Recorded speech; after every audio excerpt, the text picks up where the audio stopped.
John, your overall thoughts on that game? Because it was a classic game of two halves. What do you think? Yeah, it was a game of two halves, but I think that's just the scoreline that said that. I don't think the processes were necessarily of two halves.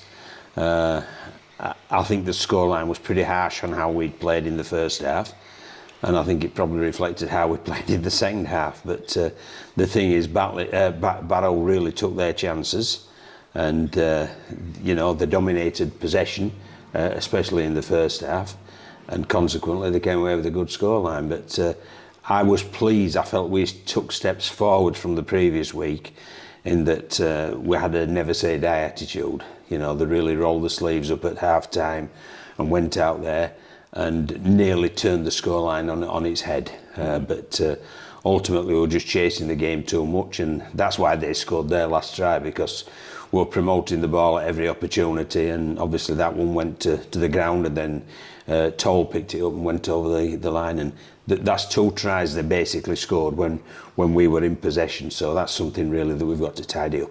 You touched on half time there, John, and talked about performance and the scoreboard, keeping both in mind.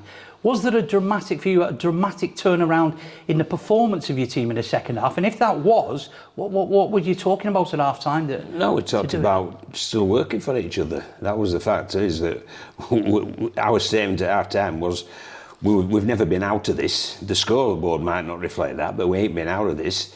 And we've been testing them just as much as they've tested us. You've got to remember, Zach Eckersley made a break, and he was ankle tapped just short of the line, and he's looking for Ryan Ince, and Ryan Ince has pulled his hamstring. Now, should he not have done that, he may well have been on his shoulder, and that may well have been 4 points. And there's also a break from Tom Gilmore that he made from deep inside our own half. So there were little half chances that we had and didn't convert, whereas they converted theirs. And the masters at Barrow at scoring chaotic tries, whether it's from a Jared Samet kick that nobody expects or whatever. But good on them. They took their opportunities better than us.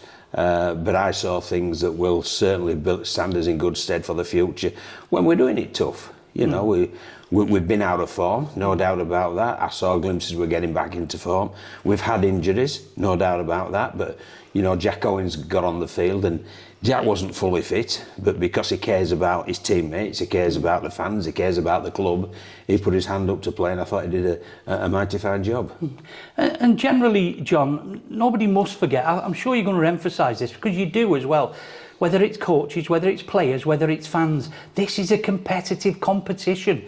And these teams, each team run out on a Sunday thinking they can beat the team in front of them. Well, yeah, I mean, you've just to look at the results throughout the season, and not just our results, look at every team's results. And we're good. We started the season in great nick, no doubt about that.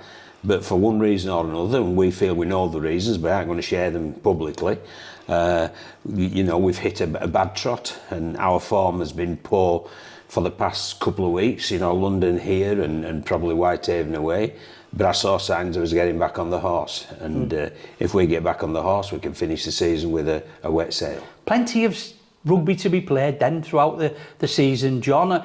Are you confident that your players in themselves in the right mindset to think, look, we can turn this around? What did he say to you? Well, the mindset's difficult, Steve, because if you're not winning, you're not confident, and there's no doubt about that. So there's an element in lack of confidence, perhaps a lack of self-belief at this moment in time, but it can be flicked on its head, and once you get that confidence and that self-belief, you become a different team.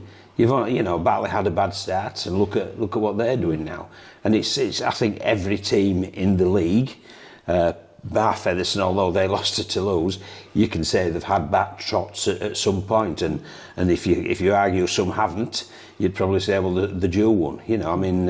Barrow had a bad trot at the start of the season, but they look to be coming back into their own. It's similarly with London and Toulouse. They had that run of poor results when they were travelling over here, and then they go beat Featherstone and they absolutely wallop Sheffield. So, you know, that's the nature of the competition, and anybody who, you know, doesn't realise that, you know, they haven't been watching much rugby league. And absolutely, yeah. And the length of time you, John, have been in the game, coaching and as a player, only takes a couple of positive results and the whole picture changes. It is, and that's what everybody's looking for here. Exactly right. But those results don't come easily.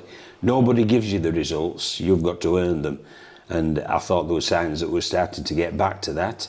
And obviously, you know, once we do, as you rightly say, Steve, all of a sudden the confidence and the self-belief does come flooding back.